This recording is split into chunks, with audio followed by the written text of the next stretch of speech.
For thousands of years, one name cast a shadow over Middle-earth. He forged the One Ring, deceived the elves, corrupted the greatest kingdom of men, and came closer than anyone else to conquering the world.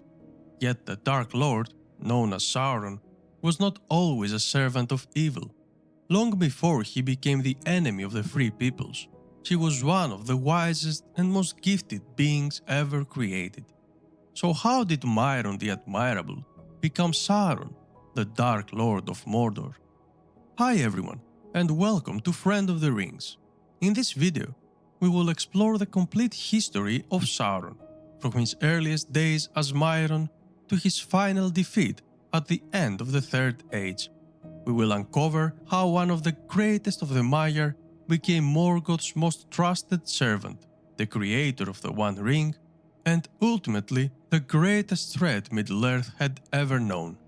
Long before the elves awoke beneath the stars, and long before the kingdoms of men rose and fell, there lived a Maia named Mairon.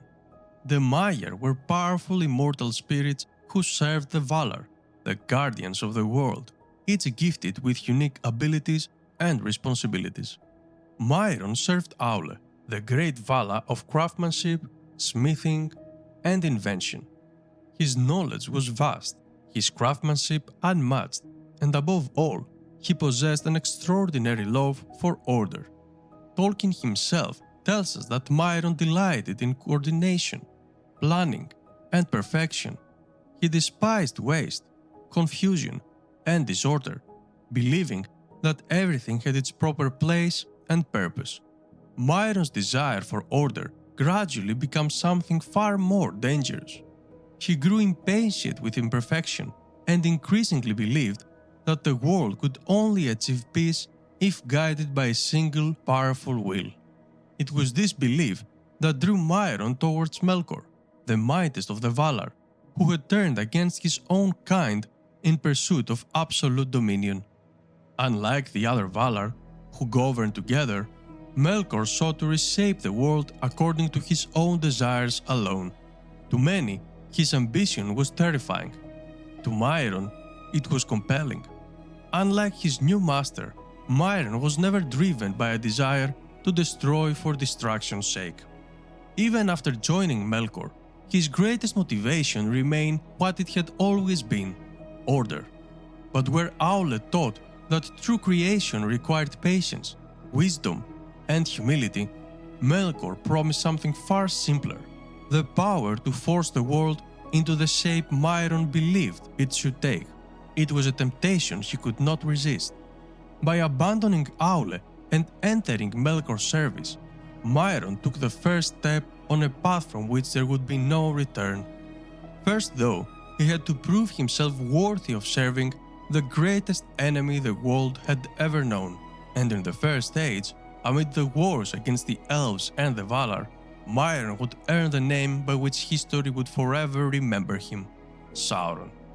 As Morgoth's most trusted lieutenant, Sauron quickly became one of the most feared beings in his master's service. If Morgoth embodied overwhelming power, Sauron embodied intelligence, strategy, and ruthless efficiency. While his master often relied on brute force, Sauron excelled in deception, planning, and psychological warfare, qualities that would define him for the rest of his existence. During much of the First Age, Sauron ruled from Tol in Gorgoth, the Isle of Werewolves. Once an elven fortress known as Tol Sirion, he captured the island and transformed it into one of the darkest places in Middle-earth. From there, he commanded Morgoth's forces, gathered intelligence, and spread fear throughout Beleriand. Yet Sauron's greatest weapon was never his army, it was his mind. Like all the Maiar, Sauron possessed tremendous spiritual power. He could alter his physical form at will, appearing either fair and noble, or taking on terrifying shapes, including that of a werewolf or a great vampire. More dangerous still was his ability to manipulate others, exploiting fear, grief, and hope with remarkable precision. One of the earliest examples of this came through a man named Gorlim, a man who fought besides Barahir at the Dagor Bragolach, the fourth great battle of the Wars of Beleriand. After returning from the war and living as an outlaw, Gorlim was desperately looking for his wife. Sauron created a vision that convinced him she was still alive and waiting for him. Desperate to see her again, Gorlim allowed himself to be captured. Then Sauron offered him a bargain: reveal the hiding place of Barahir and his companions, and then he would be reunited with his wife. Believing the promise, Gorlim betrayed his friends. Only then Sauron revealed the truth. His wife had long been dead. The vision had been nothing more than an illusion. Keeping his promise in the cruelest possible way imaginable, Sauron declared that Gorlim would indeed be reunited with her after death. Gorlim was executed, and his companions were soon hunted down and killed. It was a chilling demonstration of the methods that would define Sauron for thousands of years. He understood that bringing an enemy spirit could be far more efficient than defeating them in the battle. Fear, deception, and manipulation became his greatest weapons, and unlike swords or armies, they rarely failed him. It would not be long before Sauron found himself standing in the path of one of the greatest quests of the First Age. Beren, accompanied by the elven king Finrod Felagund and a small company, journeyed north towards Angband in the hope of recovering one of the Silmarils from Morgoth's Iron Crown. Disguised through powerful magic, they hoped to pass unnoticed through enemy territory. But no disguise could fool Sauron. Sensing that something was wrong, he captured the travelers and brought them before him. What followed was one of the most extraordinary displays of magical power in Tolkien's legendarium. Rather than crossing blades, Sauron and Finrod fought through songs of power, each weaving their own will into their struggle. Finrod sang of the light and beauty of the West, while Sauron answered with visions of fear, betrayal, and the ever-growing shadow of Morgoth. For a time, Finrod resisted, but Sauron's power proved greater. The disguises were stripped away, their identities revealed, and the company was thrown into the dungeons beneath Tol in Gorgoth. Even then, Sauron chose not to execute them immediately. Instead, he ordered that one prisoner be taken each day to be devoured by a werewolf, forcing the others to endure the terror of waiting for their own turn. It was another example of how Sauron sought to dominate not only the body, but also the mind. His victory seemed complete. Finrod sacrificed his own life to save Beren, but Beren himself remained imprisoned within Sauron's fortress. Then, something happened that Sauron had not foreseen. Lúthien arrived at Tol in Gorgoth, accompanied by Huarn, the great hound of Valinor. Confident in his own strength, Sauron took the form of a gigantic werewolf and confronted them himself. Yet despite all his power, he was no match for Huarn. The great hound overpowered him, seizing him by the throat and leaving Sauron unable to escape. Forced to surrender, he yielded control of Tol in Gorgoth before leaving the island in the form of a great vampire, returning in humiliation to Morgoth. It was a rare setback, but it did little to diminish his importance. Sauron remained Morgoth's most capable and trusted servant, continuing to command his master's forces as the long war for Beleriand drew even closer to its end. Eventually, the Valar themselves intervened. Crossing the sea with a mighty host, they waged the War of Wrath, a conflict so devastating that it reshaped the very lands of Beleriand. After 40 years, Morgoth's armies were finally destroyed, his fortresses overrun, and the first Dark Lord was captured. Bound with the chains of Angainor, Morgoth was taken beyond the walls of the world and cast into the timeless void, ending his reign over Middle-earth forever. With his master defeated and his army scattered, Sauron found himself standing alone. For the first time since abandoning Aulë, he faced a choice. Sauron came before Eowyn, the herald of Manwë, and for a brief moment he appeared willing to repent. Unlike Morgoth, whose evil had become absolute, Sauron still retained enough humility to recognize the magnitude of his crimes. Yet repentance demanded something he could not accept. He would have to return to Valinor, stand before the Valar, and submit himself to their judgment. His pride would not allow it.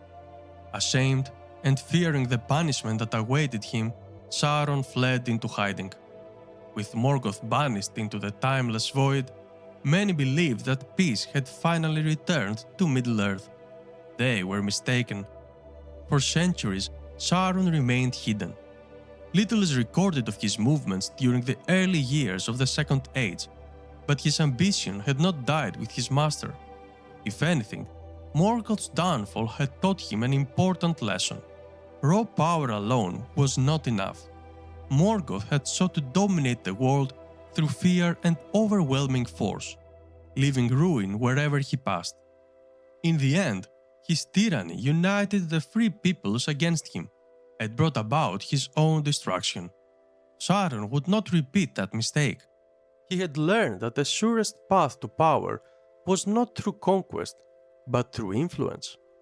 Slowly, he began rebuilding his strength in the east of Middle-earth, where Morgoth's shadow had once stretched furthest. Many men who had served the first Dark Lord still dwelled there, and Sauron gathered them beneath his banner. To them, he was not merely Morgoth's successor, he was his rightful heir.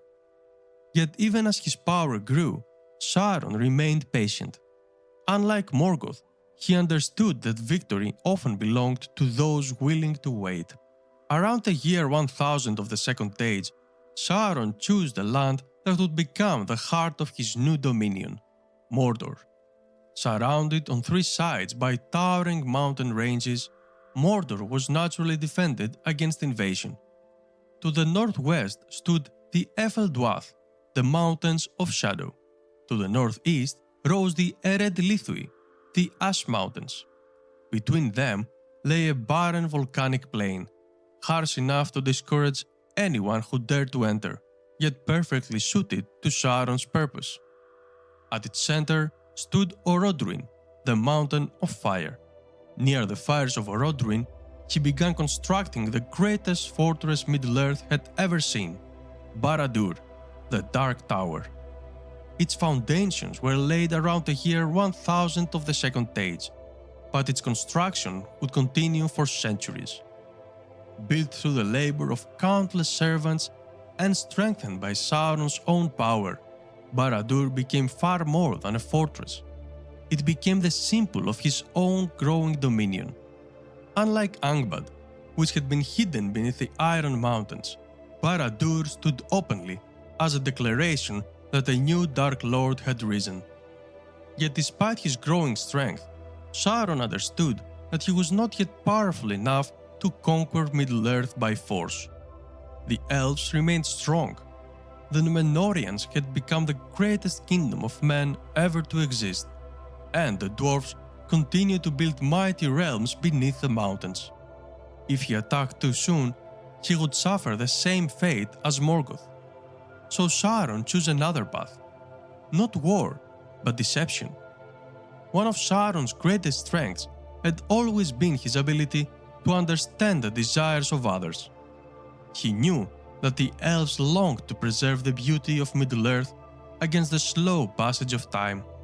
Unlike men, they were immortal, and with every passing century, they watched the world around them gradually change and fade. If he could offer them the means to preserve what they loved, they might willingly accept his guidance. To achieve this, Sauron adopted a new identity. Setting aside the terrifying image he had cultivated during the First Age, he once again assumed a fair and noble form. Calling himself Anatar, meaning Lord of Gifts, he appeared not as a conqueror, but as a wise and generous teacher. It was perhaps the greatest disguise of his entire life. Anatar claimed to be the emissary of the Valar, sent to help the peoples of Middle-earth recover from the devastation left by Morgoth. He spoke with wisdom, displayed extraordinary knowledge, and offered friendship rather than threats. Many saw only a noble stranger. They had no idea they were welcoming the former lieutenant of Morgoth himself. Not everyone was deceived. Gil-galad, the High King of the Elves, refused Anatar entry into his kingdom, sensing that something about the mysterious newcomer could not be trusted. Elrond shared those suspicions. But elsewhere, Sauron found a far warmer reception. In the elven realm of Eregion, he encountered people whose greatest passion mirrored his own. There, the Gwaith Imirdan, the Brotherhood of Jewelsmiths, sought to surpass every achievement that had come before them. Their greatest master was Celebrimbor, grandson of Fëanor himself, and one of the finest craftsmen in Middle-earth. Here, Sauron had found exactly what he has been searching for. Not soldiers, not kings, but creators. For nearly 3 centuries, Anatar worked beside the smiths of Eregion, sharing knowledge unlike anything they have ever encountered. Under his guidance, their skills reached heights never before imagined. To the elves, Anatar appeared to be their greatest benefactor. Only Sauron knew the truth. His only and ultimate goal was the creation of the Rings of Power. For centuries, Sauron's deception remained undiscovered. As Anatar, he became one of the most respected figures in Eregion. The elven smiths welcomed his knowledge, believing they had found a teacher whose wisdom rivaled that of the greatest craftsman. But Sauron had never come to make them greater. He had come to make them vulnerable. Working beside Celebrimbor and the smiths of Eregion, he shared knowledge that blended extraordinary craftsmanship with powerful sorcery. Under his guidance, they created the Rings of Power, believing they would preserve the beauty and strength of Middle-earth. Only Sauron knew their true purpose. Returning alone to the fires of Mount Doom, he forged the One Ring, pouring much of his own native power into it. In result, he could dominate the bearers of the other rings and bring all Middle-earth beneath his will. But the moment Sauron placed the ring upon his finger, the elves perceived his thoughts and immediately understood his betrayal. His greatest deception had been exposed. Enraged by their defiance, Sauron abandoned diplomacy forever. The Lord of Gifts disappeared, and in his place stood the Dark Lord of Mordor. Gathering the armies he had patiently prepared, he invaded Eregion, destroying the kingdom and capturing Celebrimbor. Under torture, the Master Smith revealed the locations of many of the rings before Sauron ultimately put him to death. Although Sauron recovered much of what he sought, his original plan had failed. The elves had escaped his control. But once again, Sauron adapted. Rather than abandoning the rings, Sauron found another use for them. If the elves could not be mastered, perhaps others could. Some of the rings were given to the great lords of the dwarves. Others were bestowed upon powerful rulers among men. The results were very different. The dwarves resisted Sauron's domination more fiercely than he had expected. Men did not. Over time, the mortal kings who had accepted the rings slowly surrendered their freedom, their identities, and ultimately their very wills. Bound entirely to the power of the One Ring, they became the Nazgûl, the Ringwraiths. They were no longer kings. They were extensions of Sauron's own will. It was the greatest success his plan had yet achieved. Not because he had conquered kingdoms through war, but because he had transformed their rulers into servants. With the Nazgûl at his side, Sauron's influence spread across Middle-earth once again. Yet one obstacle still remained beyond his reach: Across the sea stood Númenor, the greatest kingdom of men ever to exist. Sauron provoked the Númenorians, and the result was a huge armada landing in Middle-earth to confront him.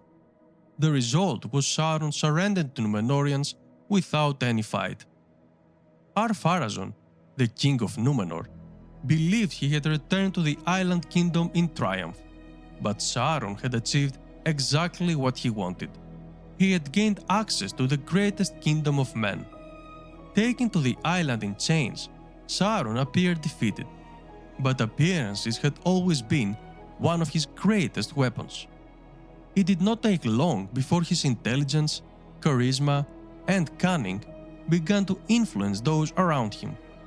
His wisdom seemed unmatched, his advice always carefully chosen, and his understanding of power appealed directly to the ambition of Númenor's rulers. Before long, the prisoner had become a trusted counselor, and eventually the king's closest advisor. It was perhaps Sauron's greatest victory, not because he had conquered Númenor by force, but because its own king willingly placed his trust in him. Sauron understood the fear that had slowly taken root within the hearts of the Númenorians. They feared death. Despite living for centuries, they remained mortal, while the elves endured for as long as the world itself lasted. Many had begun to believe that the Valar had unjustly denied them immortality. Sauron encouraged those doubts. Patiently, he twisted the truth, claiming that the Valar had deceived them and withheld eternal life out of jealousy. Instead, he offered another master, Melkor. According to Sauron, Morgoth had never been the enemy of mankind. He had been the true lord of the world, unjustly opposed by the Valar. If the Númenorians wished to escape death, they should worship him instead. Under Sauron's influence, the wild tree of Númenor was neglected, and the ancient friendship between the men and the elves began to crumble. In its place rose a vast temple dedicated to Morgoth, where Sauron established a new religion founded upon fear and sacrifice. Those who remained faithful to the Valar became targets of persecution. Many were imprisoned, while others were put to death as offerings to Morgoth. The island that had once stood as the greatest achievement of man has slowly transformed into a kingdom ruled by fear, and at the center of it stood Sauron. He had accomplished what Morgoth never could. Without commanding an army, without laying siege to a single city, he had corrupted the greatest civilization in the world from within. Yet Sauron's ambition did not end there. His ultimate goal remained unchanged. He wanted dominion over all creation. Knowing Ar-Pharazôn's pride had become nearly limitless, Sauron planted one final idea. If the Valar possessed immortality, why should the king of Númenor accept mortality? If he were truly the greatest ruler ever to live, why should he obey the ban that forbade men from sailing to the Undying Lands? Sauron assured him that the Valar were weak, that they merely wished to keep immortality for themselves, and that if Ar-Pharazôn sailed west with the greatest fleet the world had ever seen, she could claim everlasting life by force. It was exactly what Sauron hoped he would do, for he understood something Ar-Pharazôn did not. The ban of the Valar was not merely their command, it was the will of Eru Ilúvatar himself. Ignoring it would bring consequences beyond anything the king could imagine. Blinded by pride, Ar-Pharazôn assembled the mightiest armada ever launched upon the seas. Thousands of ships sailed west toward Aman. The moment the Númenorian fleet set foot upon the Undying Lands, the governance of the world passed beyond the authority of the Valar. Eru Ilúvatar intervened. The world itself was changed. Númenor was swallowed by the sea. Its cities disappeared beneath the waves. Its people perished, and Aman was forever removed from the circles of the world. Sauron had achieved the destruction of the greatest kingdom of men. Yet victory came at a terrible cost. When Númenor sank beneath the ocean, Sauron's physical body was destroyed with it. His spirit fled across the sea and returned to Mordor, where he slowly took shape once more. But the beautiful appearance that had allowed him to deceive the elves and men was gone forever. Never again would he appear as Anatar, the Lord of Gifts. From that moment onward, Sauron ruled openly as the Dark Lord. Back in Mordor, Barad-dûr still stood and became the center of his growing empire. Orcs gathered beneath his banner, the Nazgûl returned to his service, and the lands around Mordor fell under his dominion. Yet Sauron knew that time was no longer on his side. Among the survivors of Númenor were Elendil and his sons, Isildur and Anarion, leaders of those who had remained faithful to the Valar. Escaping the destruction of their homeland, they established new kingdoms in Middle-earth, Arnor in the north and Gondor in the south. To Sauron, these kingdoms represented more than surviving Númenorians. They were a reminder that his greatest victory had not been complete. Determined to eliminate them before they could grow stronger, Sauron launched a massive assault upon Gondor. His armies swept across the land, capturing the city of Minas Ithil. During the attack, the white tree that had descended from Númenor was burned, though Isildur managed to escape with one of its surviving seedlings, a symbol that there was still hope. Despite these victories, Sauron had underestimated the resolve of his enemies. Recognizing that neither elves nor men could defeat the Dark Lord alone, Gil-galad, the High King of the Elves, and Elendil, High King of the Dúnedain, forged an alliance unlike any seen since the First Age. Together, they assembled the greatest army remaining in Middle-earth. Thus was formed the last alliance of elves and men. The allied host marched east, crossing the Misty Mountains before confronting Sauron's forces upon the Dagolad, the battle plain before the Black Gate. The battle was immense. For days, elves, men, orcs, and countless other creatures clashed before the gates of Mordor. In the end, the last alliance prevailed. Sauron's armies were driven back behind the Black Gate, forcing the Dark Lord to retreat into Barad-dûr. But the war was far from over. The fortress Sauron had spent centuries building now became his greatest defense. The last alliance laid siege to Barad-dûr for 7 long years. Within the Dark Tower, Sauron refused to surrender. He knew that as long as the One Ring remained upon his hand, his power was immense, and the fortress itself had been strengthened by that very power. Every passing year tested the resolve of the besieging armies. Many fell before the siege finally reached its conclusion. At last, seeing that his armies could no longer break the siege, Sauron made the decision to fight personally. The Dark Lord emerged from Barad-dûr and entered the battlefield himself. Towering above those around him, clad in dark armor and bearing his great mace, Sauron became a force of destruction unlike anything the armies of the Last Alliance had yet faced. Unmatched was his strength, and both Gil-galad and Elendil fell in the struggle against him. Yet their sacrifice was not in vain. Though Sauron had slain the 2 greatest leaders of the Alliance, he too was cast down. Standing beside his fallen father, Isildur saw the broken sword Narsil lying beneath Elendil's body. Taking its shattered blade, he struck at Sauron's hand. The One Ring was severed from the Dark Lord's finger, and in that instant, everything changed.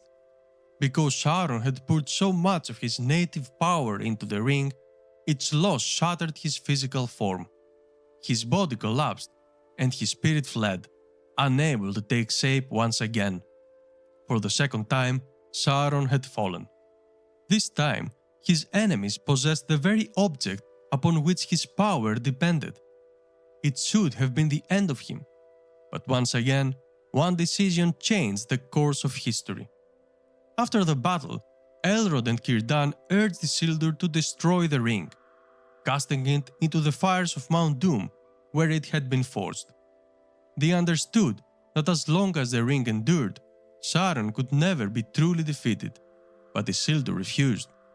Instead, he claimed the ring as Weregild for the deaths of his father and brother.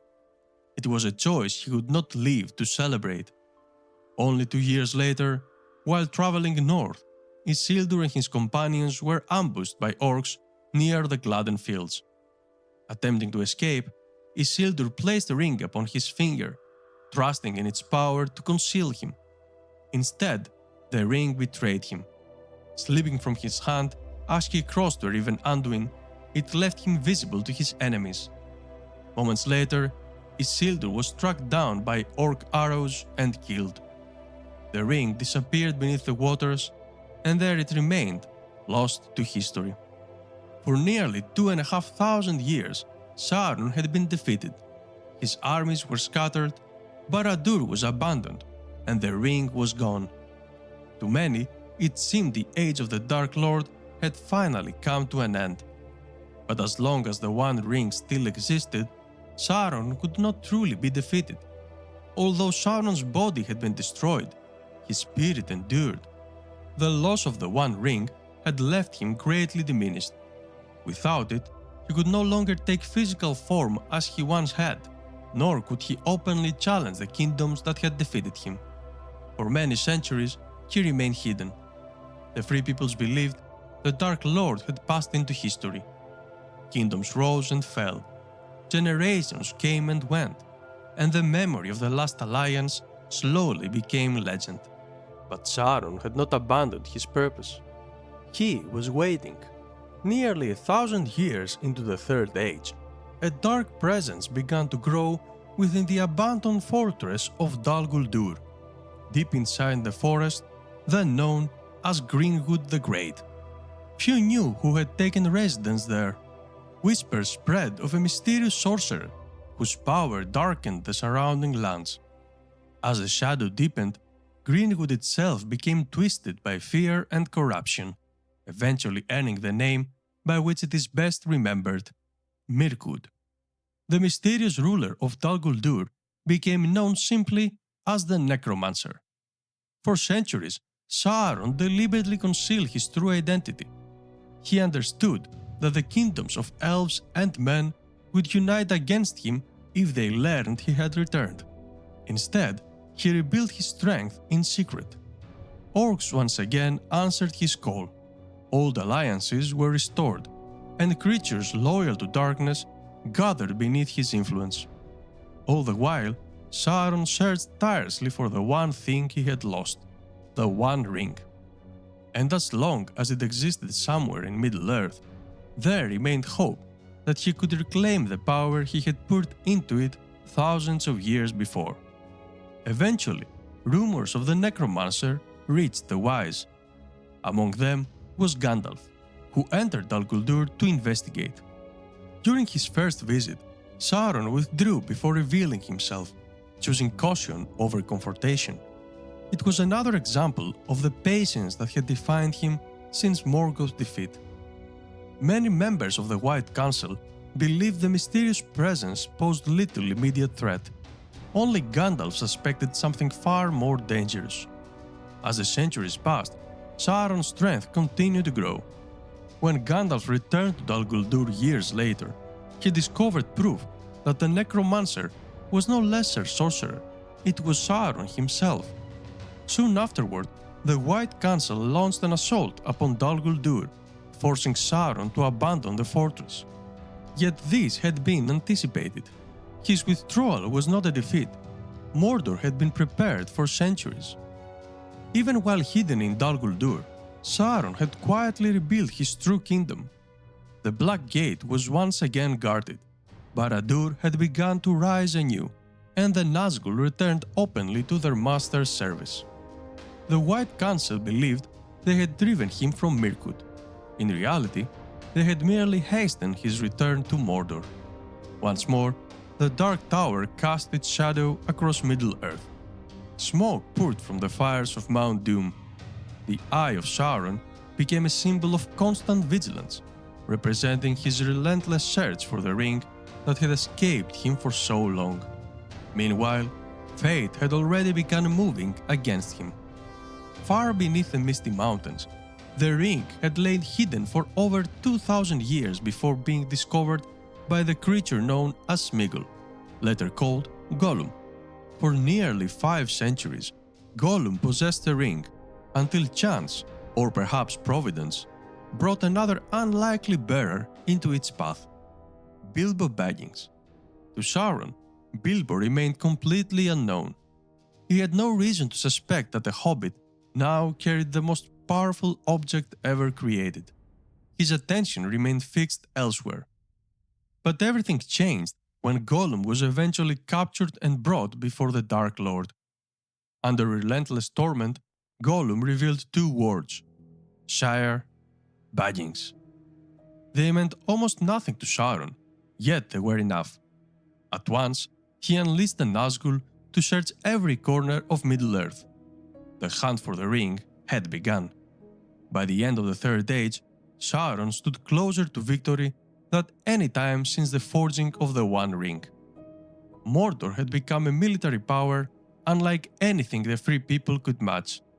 Vast armies of orcs, Easterlings, Haradrim, and trolls answered his call, while the kingdoms that opposed him had grown weaker with every passing century. The elves were leaving Middle-earth. Gondor had declined from the glory of its founders, and Arnor had long since fallen. To Sauron, victory was no longer seemed a question of if, only when. Yet despite all his wisdom and experience, one flaw remained unchanged: pride. For thousands of years, Sauron had sought power above all else. He believed that every being ultimately desired domination, just as he did. Kings sought kingdoms, conquerors sought empires, and even the wise, he believed, would eventually succumb to the temptation of absolute authority. It was an assumption that shaped every decision he made, and it would become his greatest mistake. When Gandalf, Aragorn, and the leaders of the Free People began moving openly against him, Sauron reached an obvious conclusion: someone had claimed the ring. In his mind, there could be no other explanation. Why else would his enemy dare to challenge the Dark Lord? He believed that Aragorn, the heir of Isildur, intended to wield the ring and establish himself as the new ruler of Middle-earth. Every action taken by the West seemed to confirm that belief. Even the march upon the Black Gate appeared to be exactly what Sauron expected: a desperate attempt by a new Ring Lord to challenge him before his own power became complete. He never imagined the truth, that his enemies had no intention of using the ring. While Sauron's attention remained fixed upon the armies gathering before Mordor, 2 hobbits quietly crossed his own borders: Frodo Baggins and Samwise Gamgee. To Sauron, hobbits were insignificant creatures, scarcely worth of notice. He had spent centuries studying kings, warriors, and great rulers, yet he failed to understand that the fate of Middle-earth now rested upon those who desired power the least. It was a failure of imagination. The very thing that had made Sauron such a brilliant strategist also limited his ability to understand those unlike himself. As Frodo and Sam struggled toward Mount Doom, Sauron's gains remained fixed elsewhere. His confidence only grew when Aragorn deliberately challenged him through the Palantir, and later marched upon the Black Gate with a force far too small to win. Exactly as Gandalf had hoped, Sauron took the bait. Believing the decisive battle had arrived, he committed nearly all of his strength against the approaching army, leaving the path to Mount Doom open. Even then, victory was far from certain. Standing within the cracks of Doom, Frodo finally reached the place where the ring had been forged. But after carrying its burden for so long, he could no longer resist its power. Instead of destroying it, he claimed it for himself. For a brief moment, Sauron realized the truth. The ring had not come to challenge him, it had come to Mount Doom. At once, his attention turned towards the mountain, and he sent the Nazgul racing across the skies. But he was too late. As Frodo struggled with Gollum, the creature beat the ring from Frodo's hand in triumph. Moments later, dancing in celebration, Gollum lost his footing and fell into the fires of Orodruin, and the One Ring was destroyed. In an instant, everything Sauron had built over thousands of years came undone. Because he had put so much of his own native power into the ring, its destruction did more than rob him of a weapon. It permanently broke the foundation of his strength. Barad-dûr collapsed. The Nazgul perished in the fires above Mount Doom. His armies, stripped of the will that had driven them, scattered in terror, and Sauron himself was finally defeated. Tolkien describes his spirit rising above Mordor like an immense shadow, stretching toward the sky before being swept away by a great wind. Unlike Morgoth, Sauron was never cast into the timeless void. Instead, he became a powerless spirit, unable ever again to take physical form or dominate the world. His will remained, but without the strength to influence Middle-earth as he once had, he was reduced to what Tolkien described as a mere spirit of malice. The Dark Lord, who had sought to rule all of Arda, still existed, but only as a shadow of what he had once been. Sauron's story is often remembered as the tale of a great villain, but Tolkien envisioned something more complex. He did not begin as a monster. He began as Mairon, a Maia who loved order, craftsmanship, and perfection. His tragedy was not that he desired to improve the world, but that he came to believe only he possessed the wisdom to shape it. From that belief grew pride. From pride came the desire for absolute control, and from that desire came centuries of deception, tyranny, and war. Again and again, Sauron adapted to defeat. He survived the fall of Morgoth, the ruin of Eregion, the destruction of Númenor, and the loss of his physical body. Each setback only strengthened his determination to dominate Middle-earth. Yet in the end, he was defeated not by overwhelming strength, but by the very qualities he failed to understand: humility, mercy, friendship, and the willingness to surrender power instead of claiming it. Perhaps that is why Sauron remains one of fantasy's greatest villains. Not because he was the strongest, but because he reminds us that the desire to control others, even when born from seemingly noble intentions, can become the greatest source of evil. Thank you so much for watching. If you enjoyed this video, don't forget to subscribe to Friend of the Rings. Which character would you like to explore next? Let me know in the comments below. Until next time.